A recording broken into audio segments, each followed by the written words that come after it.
Welcome to the Bedrock Way podcast, where we're changing the habits of yesterday by creating the new healthcare reality of tomorrow.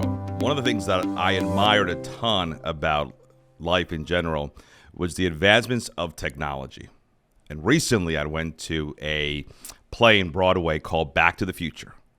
And Back to the Future really proclaimed my desire to look at the future of technology. And they said that in the year 2024, which we're currently in, we were going to have flying cars and, flying sneakers. And I think we haven't advanced technology-wise as much as we probably hoped we had. But one thing that I think has evaded us also in technology has been the introduction and the implementation of technology in healthcare. And we hear a lot lately about artificial intelligence, AI, and how AI is going to disrupt medicine. It's going to disrupt healthcare. My guest today, a longtime physician who, again, I'll give him the full floor to introduce himself and tell the audience and our listeners who he is.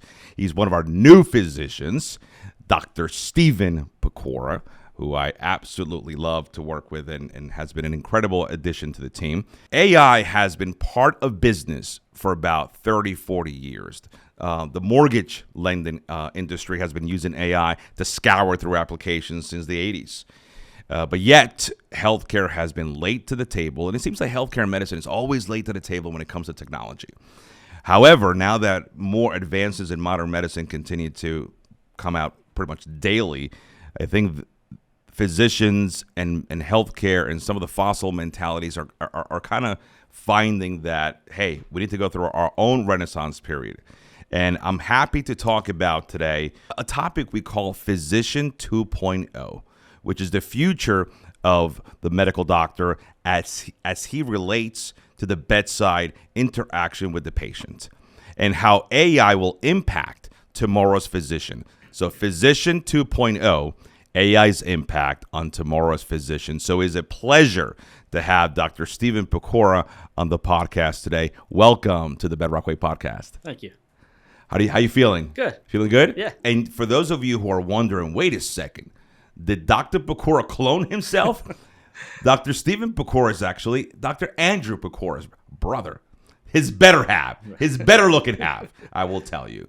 So why don't we start off, Dr. Pecora, with introducing yourself, your background, how you got into medicine, obviously, and I know this is a family affair, and then getting into how we came to meet today and what you're doing today. And again, I want to get really into AI and how you see AI kind of changing the landscape for existing physicians, but also prospective ones. As you said, I'm Dr. Stephen Pecora. I did my medical school at Philadelphia College of Osteopathic Medicine, graduated back in 99, did a combined residency in internal medicine and ER medicine.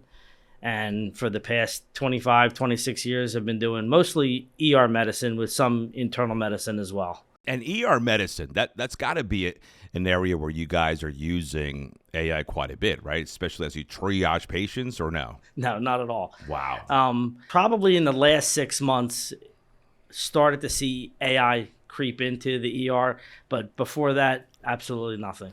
Just thinking right now from an outsider perspective, it almost seems like ER would be very conducive to having AI integrated because it would reduce a lot of the wait times. It could be, but I haven't seen it implemented in any way, shape, or form, especially in New Jersey where I did most of my work. And I really haven't heard or read anything that says it's starting to be used anywhere else as far as trying to reduce wait times. What is your opinion on why we have delayed so much in implementing technology in medicine? I'm going to read a passage for you. So I want you to kind of just take this passage in the context. The year is 2070. You walk into an urgent care clinic feeling unwell. An Alexa or an Alexa-esque device asks you to describe your symptoms. The computer takes down your information, retrieves details from your past electronic health records, and suggests diagnostic test for a human technician to perform. After getting the test results, The software program prescribes a medication to treat your condition and sends you on your way. What do you think of that? It all sounds good in a vacuum, but I think for something like that to work, the patient has to be able to describe their symptoms. And there's the rub. If you have a patient come into the ER, they talk to the triage nurse, then they talk to the primary nurse, then they talk to the physician, and I can guarantee you there's 3 different stories. So if you don't put the correct information into the AI system, it's not going to give you the correct information coming out. And I think that's where experience comes in. And I don't think you can program experience into a system. So just so I'm getting the information clear.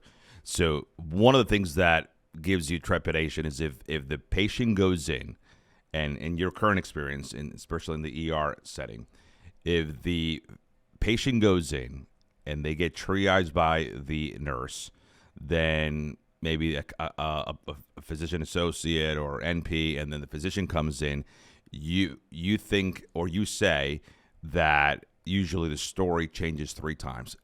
Talk to me about that. So people have a hard time describing things. They have a hard time remembering timelines because they're in not a great situation. They're scared, they're upset, they're in pain. So things change and stories change. And it takes a lot to distill down those different stories into what you think is actually going on.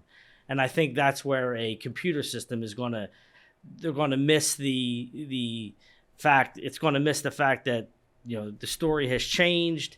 And it's also going to, you can't program in what the patient looks like, how they're responding to you. And that all goes into helping you make a diagnosis. One thing that I want to make sure that we disclaim right before anything else in this podcast is that we are fans of AI. We are fans of artificial intelligence as a complement to medicine, as a complement to medical care. Where we, I think, see the slippery slope is when people are considering AI to be a replacement of the medical doctor. And you are absolutely right.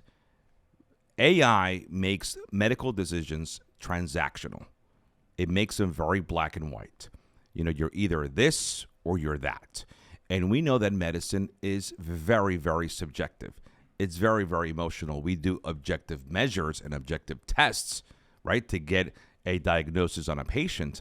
But quite frankly, it's very much set on subjectivity of the patient reporting of their symptoms that can only be extracted effectively if you have the right bedside manner. The bedside manner is antithetical to AI, right? Because you get a transactional exchange that really will turn off a patient. And to your point, which I think is brilliant, when people come to the ER, forget the ER, when people go to the doctor, period, right? There's something called white coat syndrome, right? Your blood pressure spikes just because somebody has a white coat.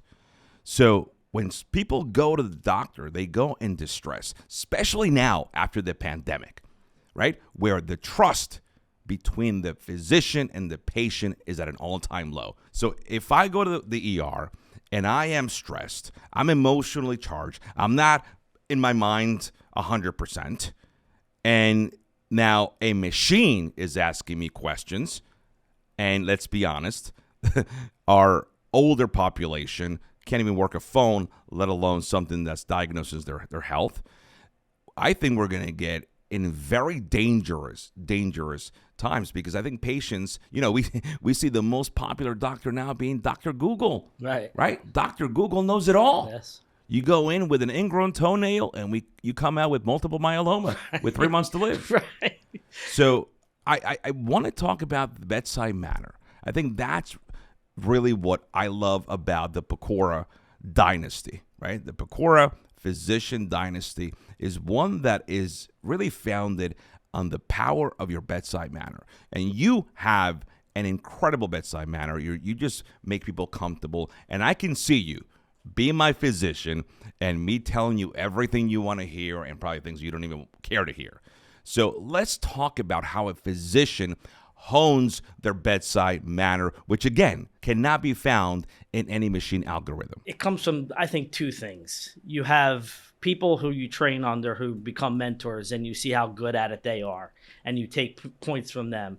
And then experience, just years and years of being at the bedside, talking to patients, and learning how to pick out the true points that you need to know to move on with the diagnosis. Based on the fact that the bedside manner and that emotional connection is so powerful, Dr. Pecora, why do you think that the average physician visit continues to decrease? I mean, it's right now, it was mentioned earlier last year that the average physician visit was 10 to 15 minutes. And I'm talking primary care. And it's now down to 5 to 7 minutes. Why? Why that is so powerful to be able to triage symptoms? Why is the physician visit continuing to plummet in time? I think it's two reasons. I think primary care physicians are super busy. They have a lot of patients they need to get through. And honestly, to make money, you have to move the meat. And if you're taking time 30, 40, 50 minutes, that's less patients you can see in a day. So I think that's the major reason. And I think that is where technology, I think, can complement, the physician efficiency, right? Because again, you're right. Physician practices, just like any small business and large business, is a for-profit business. And one thing that I don't think people understand, and again, this also goes into the bedside manner, and it goes into the livelihood of a physician. Medical doctors that are in private practice, they're in a servitude industry where you render services and then you get paid 2, 3, 4, 5 months, sometimes never. And I think that is something that we really need to look at with AI, right? Because I think if AI can help physicians get paid faster, I think that would be something that I'm into, right? Because, you guys, and I love the term moving the meat. You're right. You got to see patients. You got to, and you got to be able, again, to have what we call the RVU, relative value units, all the productivity standards that, again, are for profit, blah, blah, blah.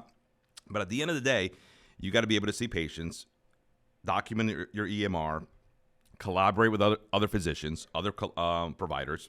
Family members. Sometimes have to order medications, call the pharmacy. There's a lot to do when you're being a physician, but you got to make money.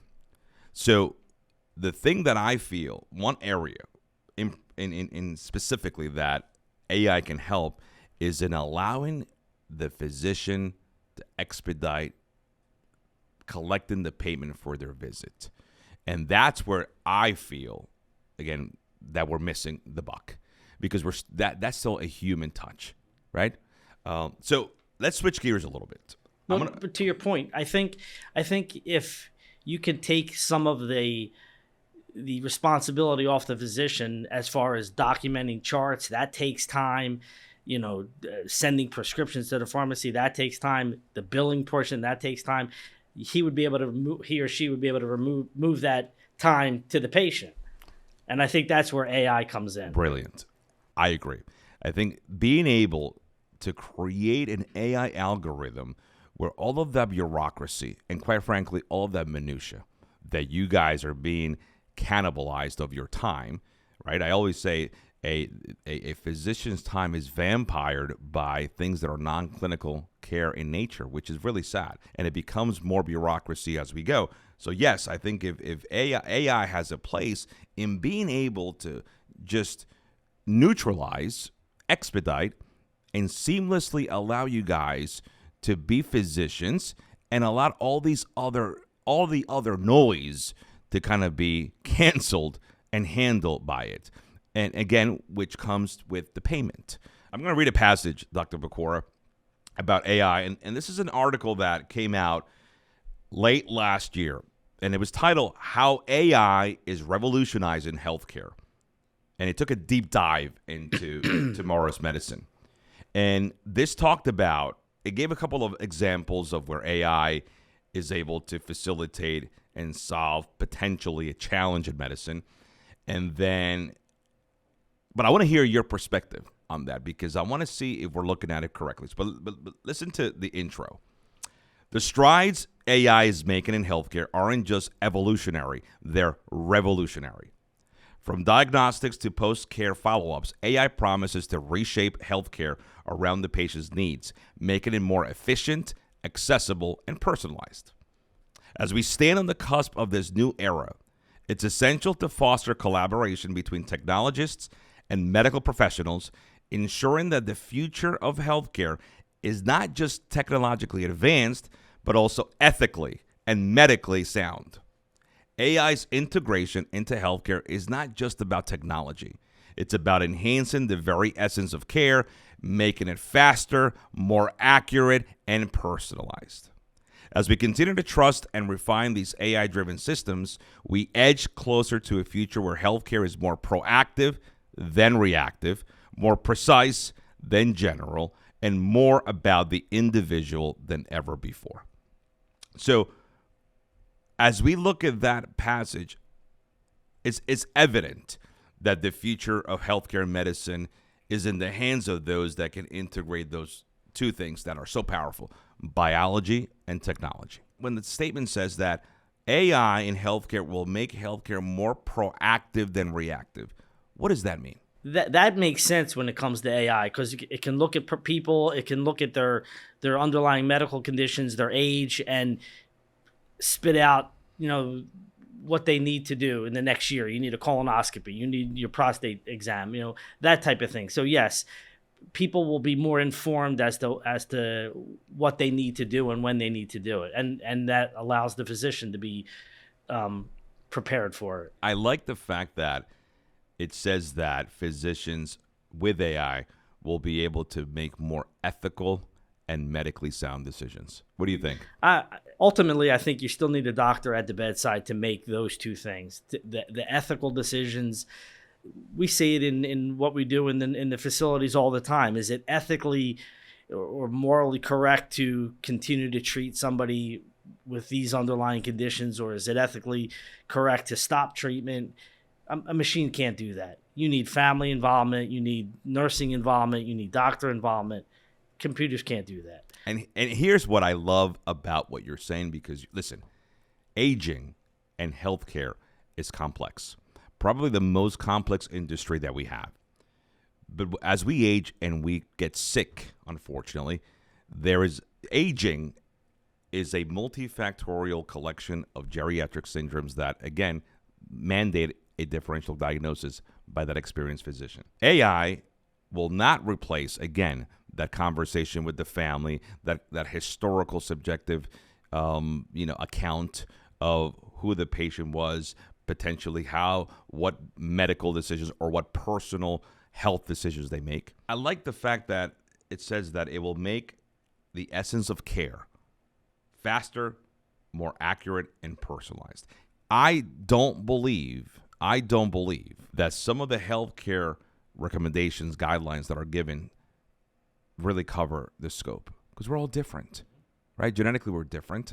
We have different genetic dispositions. Some of us are more disposed to some diseases than others. Who's to say that a blood pressure reading of 120/80 or 110/70 is good for everybody? What I like about AI, Dr. Pecora, and it's one of the things that I'm looking forward to AI doing more, is personalizing medicine by leveraging what we call genomics, biomarker research, right? Where I'm able to get a blood test, get a sense of your methylation pathways, and understand the metabolism of certain medications that in you can metabolize in one way, and Joe and Larry can metabolize differently, or potentially be counterproductive for that person. So I think that's what's missing today, and I think that's where it can really be a compliment to have the ability for you guys in the field to have that foresight and to know maybe the medication that this pharma rep is telling me to prescribe is not appropriate for this patient. True. Yeah. How have you seen in your experience where AI could have helped you make a clinical decision? Like I said, I haven't seen AI in the field, so to say, until recently. We started using 2 new programs, one that will quickly look at a CAT scan that we did looking for an acute stroke or an acute bleed. That allows, if the AI thinks it's there, that it notifies the radiologist and notifies the ER doctor immediately. So you're apt to look at that CAT scan quicker. And then also with EKG readings, the AI, the computer, will give you a reading of what it believes the EKG is telling you. So those are 2 kind of helpful things. They're certainly not perfect. They have not been perfected yet. You still need the radiologist to look at that CAT scan regardless of what the computer says. So yeah, in those senses, it has sped up that portion of medicine and ER medicine. But again, it's still personalized. An abnormal EKG for one person may be a normal EKG for somebody else. Exactly. So it's got a long way to go. ST depression on an athlete is normal. ST depression on an older adult is not. Right. So let's talk about precise. Let's talk about precise medicine. The 3rd leading cause of death in America. You know what that is? The 3rd leading cause of death and mortality in our country are medical errors. Okay, I disagree with that wholeheartedly. Okay, tell me why. Because if I give you a medicine and you're allergic to it and you die, that's not a medical error, but that's counted as a medical error. There are things that happen when you're working, you're taking care of patients, that the lay people or the people who write the stories and write the books call medical errors that I don't believe are truly medical errors. Okay. So I don't believe that number. So you okay? So and again, it goes back to the original point. So if you and I don't know much about the statistic, right? But if the 3rd leading cause of death is medical errors or are medical errors, your example of the prescription being an irritant to the person is a way, it almost proves what we aforementioned, that if we do genomics and if we do that person's personalized biomarker methylation pathways, that would have been caught proactively, possibly. not reactively, Mm-hmm. right? But there's also something in residency that are called M&M classes, right? Mm-hmm. Mortality and morbidity, Yeah. where we review why patients unfortunately pass, and they pass because of medical errors. Not all the time. Right. So tell me the basis behind M&M classes or M&M sessions. So my experience with M&M classes or discussions, when I became an attending, it was, yes, why didn't you do this, and this? When I was a resident, they were educational things. This patient came in with this medical problem. He underwent these treatments, and unfortunately, he passed. There's no saying that those things that he underwent were mistakes or errors. I think a lot of people look at medicine and it's black and white. If it's this, but it's not how it works.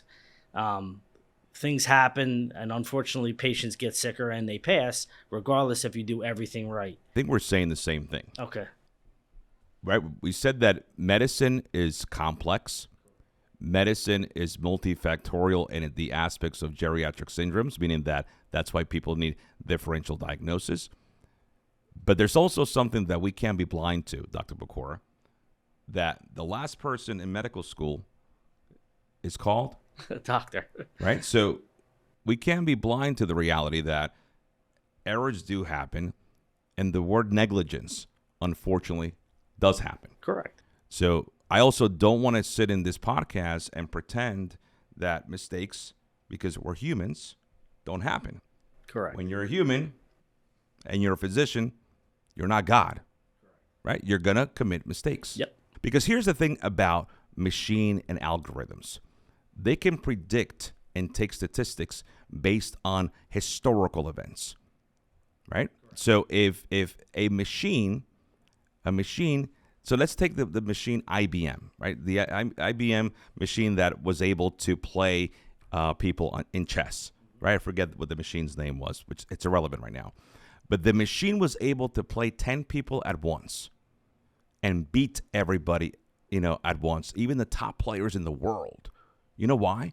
Because it was able to understand 10, 15, sometimes 100 million moves ahead. Right. The physician mind cannot do that, right? It can't anticipate all of the cases, especially, as you said, when they have to move the meat, right? When productivity Correct. standards, when things have to move faster. So there is, what technology will do is it'll slow down the pace so you have more time to make decisions. Because sometimes also when you're moving fast and when you're under duress, what happens? Your level of conscious thought decreases. Reasoning decreases, right? Those alpha beta waves sometimes decrease to theta waves, which allow us or preclude us to making the best clinical decision. So I do think that's an area, maybe we can agree to disagree, but I do think that's an area that I do see that speed and stress in the job and having less time to do things will create more errors in a human that is already equipped to error. So, again, you seem to be very adamant about the fact that you don't believe in this. I mean, I think all the statistics prove that this is legitimate, and I think that's where we can look at AI as an opportunity to plug the gap. Because here's the thing. I know you really well, right? You are extremely good at what you do. But if every physician was Dr. Stephen Pecora, we wouldn't be having this discussion. We wouldn't be having this discussion. Listen, the best doctors in the world make mistakes.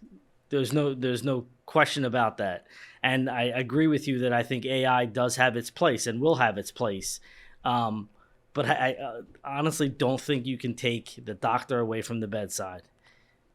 Yeah, and I think that's where it needs to, you need to draw the line. I don't think that we're insinuating that the doctor needs to be taken off the bedside. I think the doctor needs to go more equipped to the bedside. Correct. I agree with that. Right? I think there's a big distinction in that. Let's talk about education. I think we kind of we dissected, that's a good word. I think we dissected AI in clinical practice. But I want to dissect or look into how we inject AI in medical training. Because I think medical training is really what makes the difference. So a physician has the 2 years of academic work and then 2 years of rotations. Correct. Right? So where in the academic training do you feel that AI facilitating medical care and facilitating medical outcomes would have its place and will have a really good effect when you get out and you're obviously seeing patients independently? Obviously, I think in the first 2 years, it would be beneficial in the classroom and identifying what are the important things that you really need to focus on. I think in the second year, the second 2 years, I think AI would be very helpful for the new physician, the new learning physician, to help develop differential diagnoses based on symptomatology. It would be beneficial in helping the new physician read the diagnostic tests. I think there's a lot of indications for AI in medical education in both portions, both the didactic and then the out in the field. I would love to be able to see the AI technology introduction, I think, as early as possible. So it almost becomes second nature. And also definitely allowing future residents, future physicians to embrace it. I think the old school physician has a tough time embracing it. Absolutely. I was at the gym the other day, and it's a true story. And somebody said to me, "Hey, Andre, did you see this article about, AI replacing doctors?" And he said to me, I can see me going to a doctor, and I'm telling him my symptoms, and the doctor going in the other room and researching it on his, AI, and then coming back to me. And I'm like, that's not how medicine works. That's not how medicine works. I said, a patient tells the physician in medicine what they have wrong. The physician doesn't have a crystal ball. The patient is the one with the crystal ball. What the physician has is experience, extensive experience in being able to identify this, like you said, the symptomology, and make a trend and understand that based on the cluster of symptoms and complaints, this is the course of action. And that's where I think AI falls short, because they can't see that the patient, oh yes, he has chest pain and he's saying all the right things, but you're looking in his eyes and you see that he is anxious and having a panic attack. And you need that experienced physician at the bedside. I think if somebody comes in with a cold, if someone comes in with a sneeze, if somebody comes in with, something that is, a cut, something that is very, like you said, black and white. But if somebody comes in with something, abstract like back pain, could be or a lot stomach of things. pain, Right, or chest pain. I mean, you're talking a multitude of things that, again, takes the differential diagnosis expertise and skill of a experienced physician. We understand, I think, the complement, the yin and yang. So one thing that I know you're going to agree with me on the fact that AI can be very, very, very, very effective is in the access to care, right? There are a lot of people who live in rural areas, or there are a lot of people who don't have transportation. There are a lot of people that are not in close proximity to medical professionals.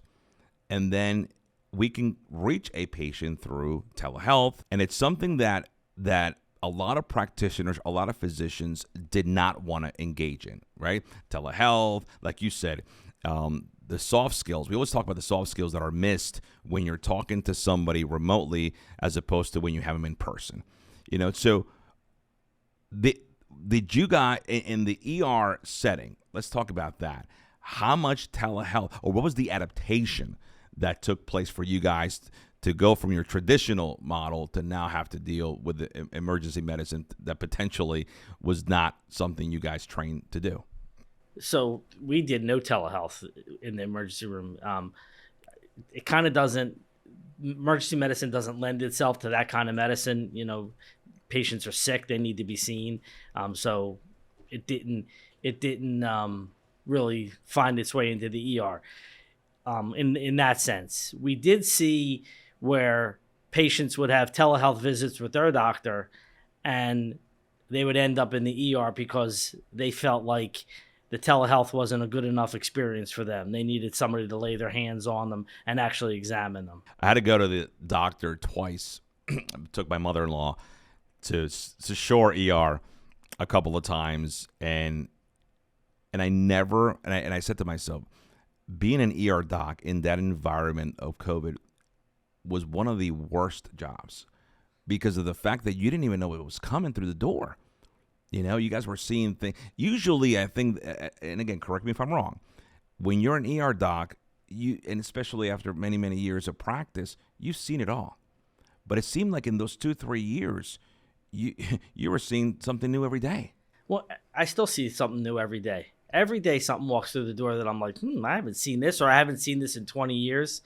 That's kind of the joy of doing it. But you're right. You don't know what's walking through the door. That is, to me, a time where we all, I think, were thankful for at least the little technology that we had that gave us access, that gives our patients access to care. So we've talked a lot about how technology will help, right? How AI will help. But let's be honest. Technology is produced by humans. So technology is also, destined to have errors. And this article that Forbes put out last year, this was such a good article. And it mentioned about what is the impact of artificial intelligence on healthcare. AI still has a long way to go. And it always isn't the easy way. So listen to this. We've made incredible progress with this technology, but it's still far from perfect. Every day there are new articles regarding biases in AI algorithms. Think about that. So we talk about the medical decision of a physician being based on a combination of subjective complaints, subjective reporting by the patient, and then you creating an objective measure, objective findings, and then making the most comprehensive decision. But if an if an AI tool has biases, meaning that it says this demographic based on ethnicity, age, should have this, and we're seeing cancers at an earlier age now. We're seeing a lot of diagnoses that potentially we used to see in 60, 70-year-olds. We're seeing it in 20, 30-year-olds, myocarditis being one of them. So that to me is dangerous because that can have a real impact on patient outcomes and patients' lives. If you're prescribing, God forbid, a course of action, that could be counterintuitive for the patient. Absolutely. Also, there's a documentary called Coded Bias, and this was released in 2020, which covers the flaws found in facial recognition technology that may lead to, again, racial bias. We talked about medicine being multifactorial. Mistakes made using AI can have a negative impact on the lives of many people. This kind of bias often what happens when AI is trained on a very narrow data set. And that's what I say. That's what I think, Dr. Pecora, it has to start in the academic setting. AI implementation in medicine should be tested out in academia, right? Just like in academia, we go to lab, we practice on each other, right? We should be doing that in the academic setting. And then when we get out into the real world, then that AI is tried and true. But I think what we're trying to do is implement AI to provide the shortcuts that you mentioned the profession needs, but perhaps haphazardly and perhaps not well thought out. What do you think about that? Well, I agree. I think all the technology that you see is kind of haphazardly rolled out. There's no one overlying organization that kind of funnels it and makes it come all out when it's all ready. This company may be not ready, this company may be ready, but they're all pushing their products. And the problem with that is some are good, some are bad, and you don't know which one. You can see it with the, all our documentation now has to be on computers, has to be on computer programs.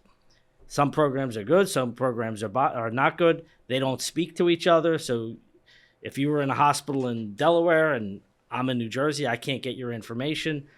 So there's a lot of work that needs to go into making sure that when this stuff is brought to the public, that it's ready. And I don't think that that's happening. You mentioned a really, really, really good point, Dr. P, and that is the continuity of care that is sometimes, I think, stagnated by the lack of continuity in the software of our clinical interventions. You're right. I mean, a physician needs to have visibility. A physician needs to have clarity. A physician cannot have ambiguity when it comes to anything in the medical record, especially with somebody who has multi-chronic factorial disease, right? Every part of the medical record matters. And sometimes there's a delay in the processing of labs, getting that report from the radiologist. Sometimes, there are competitive interests, right? The LabCorp and the diagnostic agency are two different companies, but they don't talk to each other, Yeah. right? Because competition is also part of our practice, unfortunately. There's an article, and I mentioned it earlier, about the AI not only being evolutionary, but being revolutionary. And it talks about a couple of things that AI, again, solves from a challenge perspective and then from a revolution. So the first one that is recommended as the top of the list where AI can help is in the challenge of enhancing diagnostic imaging and the interpretation and the impression of the diagnostic imaging. This is the challenge. Traditionally, diagnosing disease, especially those that require interpretation of medical images, has relied heavily on the expertise and judgment of medical professionals. The AI revolution, potentially, has deep learning models that are now assisting radiologists in detecting anomalies in X-rays, MRI scans, CT scans with enhanced precision. These models are trained on thousands of images, enabling them to identify patterns or irregularities that might be missed by the human eye. What do you think about that? I think when it comes to radiology, and it's certainly not here yet, I think AI will be able to enhance the readings that we're getting as the ordering physician, and I think it will speed up the time in order that the studies get read. So yeah, in that sense, I absolutely agree that I think AI will help and be beneficial. Like I said, we're seeing it a little bit already with acute CAT scans of the brain, telling us if there's a stroke or a bleed that we need to know about rapidly. But again, it's not perfect. It's not ready for prime time. Beautiful. Second, personalized treatment recommendations. So the challenge is that every individual's body reacts differently to treatments. We mentioned that, right? Finding the right therapy or drug combination can sometimes be a process of trial and error. And that can result in, like you said, exacerbating results that unfortunately are detrimental. The AI revolution has potentially, conceptually, machine learning algorithms that analyzes a patient's genetic makeup, medical history, and other vital data that can predict how they will respond to certain treatments, leading to more personalized and effective care. What do you think about that? I think that's also true. I mean, you see it today in not so much with AI, but we know as physicians that African Americans with hypertension will respond to certain medicines in a better way than Caucasian people will. So we do know that there are those differences in treatment in different people, and I think AI will enhance that. Within AI will enhance that knowledge of the treating people differently. We actually mentioned that on the last portion of the conversation, that would be a limitation of AI. But you're right, because if it has that ingrained in it, it'll expedite the decision quicker. The third, drug discovery and development. So I didn't even know this, but it said that traditionally the process of drug discovery and validation has been long, expensive, and fraught with failure. Sometimes it takes 25 years to get one medication. It's insane. So it says that the AI revolution, the AI systems can simulate how different compounds can act in the human body. So by doing so, they can drastically shorten the timeline of a new drug discovery and reduce associated costs. So we can have a drug out in as little as 1 year versus 25 years based on AI. I'm sure that you can do that, but do you want to do that? Yeah, right. I mean, right. Just look at the COVID vaccination, right? Let's talk about that. They rushed it out, and now they're seeing all the problems that it's caused. They didn't do long-term studies on that. That may not be the way to go with AI. I agree with you. I think that AI sometimes time is on your side, and I think sometimes waiting is better than rushing and potentially getting the wrong result. And I do agree that, the COVID vaccine has been one of those anomalies, right? That was touted as being the silver bullet, and now we're seeing some things. But again, it's natural because it had been tested very, very lightly on the population. So predictive health analytics, which is what we're talking about. So the challenge is preventing diseases before they manifest or predicting outbreaks has been more of a hope than a reality. With the AI ability to analyze vast data sets, claims data, we're now better equipped to predict potential outbreaks or even foresee a patient's risk for a disease like diabetes or cardiovascular disorder, facilitating early intervention. Yeah, I think that's true. I think you'll see that. That makes perfect sense. And then the last one that they mentioned is that it actually will enhance patient engagement. And here's how they describe it. So the biggest challenge with having patients engage, as you know, is that some patients don't want to be part of their health and wellness journey. And unfortunately, keeping patients engaged in their health and wellness journey has often relied on manual reminders, patients' own motivation, or leading to, unfortunately, the lapses in care or follow-ups. And I think you as a primary care physician, you as an ER physician, the follow-up either to a specialist or to their primary care physician is vital, or it pretty much undoes anything you've done, right? The AI revolution, people are going to be having the ability to have wearables, as we talked about, wearable devices that are integrated with AI, provide real-time feedback on health metrics from heart rate to sleep quality. They can also alert users about potential health issues, motivate them with personalized health challenges, or even give nutrition advice based on activity levels.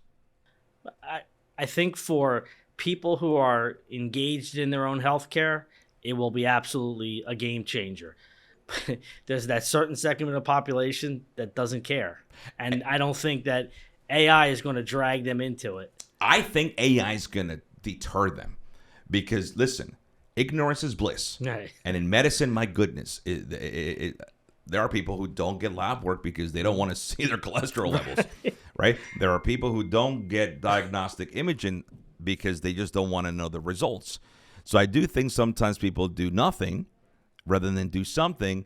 And then unfortunately, when they do something because they have to, the end result or any disease process or the diagnosis could have been probably prevented or managed much better if it was done earlier. So I do think that no AI is going to solve the reluctance and the stubbornness of the human mind. I want to talk to you about I think something that has increased and exacerbated the stubbornness has been the physician to patient trust factor, because you have an incredible relationship with your patients, but I want to talk about that.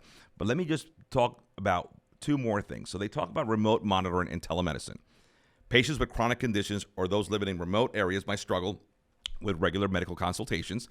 The AI revolution, AI integrated telemedicine platforms can continuously monitor patients, analyze data to detect anomalies, and notify healthcare professionals if an intervention is needed. This ensures timely care, reducing the need for frequent physical consultations. No, absolutely. Especially in those rural areas, like you said, I totally agree that AI will be a beneficial portion of their medical care. Again, they have to be engaged. The last recommendation is, Dr. Pecora, surgical robotics. Surgeries demand impeccable precision, steadiness, and consistency, qualities that can sometimes be challenged by human limitations. And this is recommended that surgical robotic surgery systems powered by AI are assisting surgeons by providing enhanced stability, magnified vision, and increased precision. Well, you're seeing that right now. They do that. They do robotic surgeries all the time. I would be scared to do that. So I saw that they are actually, some physicians are using the robotics remotely. I guess in certain circumstances that would be a beneficial thing, but I agree with you. I would want the surgeon in the room. Right. So again, it says, while they don't replace the surgeon, they do amplify the surgeon's capabilities, potentially reducing complications and improving outcomes. All right. So those are the areas where, again, our beautiful technology will help. But let's talk about the areas where technology can help. And I want to go back into the physician-patient relationship, which we mentioned earlier is at an all-time low. And it's at an all-time low. We mentioned, some recommendations that are unfortunately, some medications that were untested were recommended, and now, we're having to have those tough conversations with patients. But in general, because we have physicians on the line, but we also have, people who, everybody has a primary care physician. I always say that the most important relationship that you have in life, besides the one with your spouse, is the one with your primary care doctor. And that relationship should always be consistent, productive, transparent, candid, and we shouldn't withhold anything, right? Because unfortunately, sometimes when we withhold information, you get a convenient diagnosis, not the right one. So if there were 2 or 3 things that you can recommend to the patients who are listening, and everybody's a patient, and to practitioners that they should adopt, maybe, and it's not taught in a textbook in medical school, right? Because sometimes we learn how to be customer service clinicians the way we were raised or just how we come out of the womb. So what would you suggest to the future doctor, the existing doctor, the future patient, the current patient, of what a traditional relationship should be between the clinician and the patient? Well, I think the first thing is, as a primary care physician, you have to have time for your patients. You have to have the ability to make appointments for them. And when they come into their appointments, you have to have time to sit with them and talk to them. We see people in the ER all the time because I can't get into my primary care doctor for 6 months. And when I do, he gives me 5 minutes and he's shooing me out the door. So I think that's the key thing that physicians have got to do. They've got to make themselves available to their patients. And I get it. There's all this other stuff that makes it difficult, but I think that's the most important thing. All right, so that's number one. So number one is availability. Right. So availability will create a better relationship. Would you say availability kind of follows communication? Absolutely. I think that's 1 and 1A. This is the Stephen Pecora prescription to a better relationship between you and your doctor. You could look at it from the other standpoint. What do I need from my patients? And I need them to communicate, and I need them to kind of, if they come to me for an opinion, for my practice, you have to follow through with what I said. But I think if you're available and you're communicating, you're doing 90% of the thing with your patients. So we have Dr. Stephen Pecora's prescription to a better relationship between you and your physician, right. Vice versa, is being available. And this is a two-way street. Absolutely. I think this, I think that's what I was trying to say. Yeah. Right. And I think any prescription, right, that is written to a patient is a two-way street, because you can only recommend something to someone and you can only lead them to water. And like the old adage, you can't make them drink. Availability, both of the physician but also of the patient. Sometimes patients go to us and say, yeah, I have all these symptoms, and I'm here. I need doctor. And then you give them a script, or you tell them to do something, lose weight, exercise more, stop eating so much sugar, whatever we tell them, and then they don't do anything. And they come back a month later, you're like, are you doing anything? No. So you need to be available, for each other. Communicate, again, like you said, transparently, candidly, and then follow through. Follow through on what you are told to do and advised. Because if you come for my help and you don't take it, then why bother? And I'll give you a fourth. And I think this is also a two-way street. It's the word accountability. We have to be accountable to ourselves, and we have to be accountable to our physicians, and vice versa. And here's what I mean by that. The world of medicine is always changing. The world of medicine, as you mentioned earlier, you're seeing things that you haven't seen in 20 years, or sometimes you're seeing things you've never seen before. So there has to be a tremendous amount of accountability that you continue to stay up to date with the latest trends. So how is Dr. Pecora doing that? There's multiple things. Conferences. Actually, there is multiple things on Twitter that will lead you to new articles and new lectures, and there's just so much information. It's easier today than it was 10 years ago to stay up to date with where the information's coming from. And I think the abundance of information has been made easy by AI. Yeah. Right? I want to ask you something, because we live in a world, Dr. Pecora, where there's such an abundance, to your point, on medical knowledge.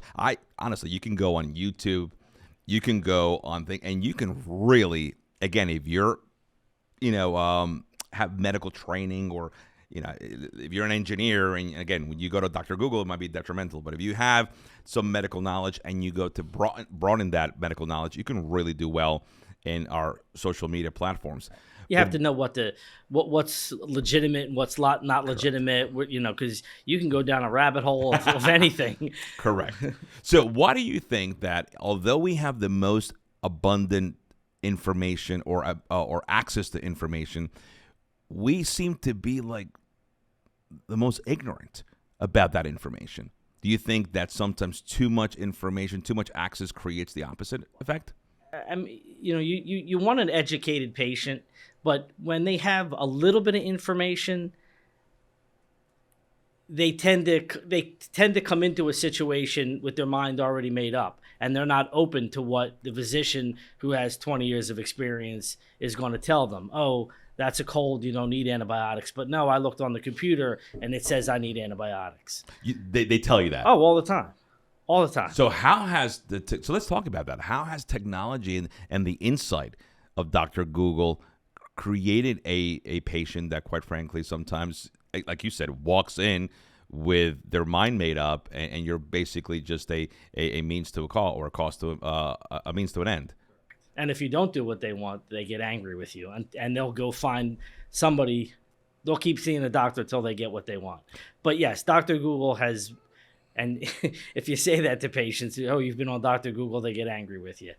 But yeah, they put in their symptoms, and a list of 10 things comes up, and up here it says the common cold, and down here it says cancer. They're looking at cancer, and they want you to diagnose their cancer. And you have to explain to them that that's not how it works. And a lot of times they don't believe you because they looked it up on Google. And Dr. P, honestly, that is, in my opinion, the biggest danger to medicine. Absolutely. That is the biggest danger to medicine. I'll tell you a story that was on Netflix a couple of weeks ago that was a true story. And there was a misdiagnosis. There was a misdiagnosis on a patient who was believed to have cancer. The oncologist said to him, you have 3 months to live. And what happened was they had switched the radiology report from another patient. He actually had nothing. He died in 3 months. And it was about the access to information, the expediency to answer sometimes is not the most appropriate thing, because we know in medicine people can get first, second, third, fourth opinions, because at the end of the day, it's called practice for a reason. And what scares me about Dr. Google, what scares me about the tremendous amount of data that is out there, is that the mind is extremely powerful. The mind will make you sick. The mind will heal you up. But unfortunately, we live in a world that is sensationalized with social media, television, and people are always anxious, now more than ever before. There are financial implications. People, our households, prices, inflation. And I think that we need to make sure that we champion the fact that medical care will never be replaced by the non-medical practitioner. And I think people need to understand, and I see it a lot. I mean, I have a neighbor. Who can diagnose anything in her mind about anything. And I also have a mom. My mom will not listen to anything I say or anybody here says. She listens to her neighbor. Right. Who knows nothing. Facebook. Oh, wow. There's so many doctors on Facebook. Yeah. It's incredible.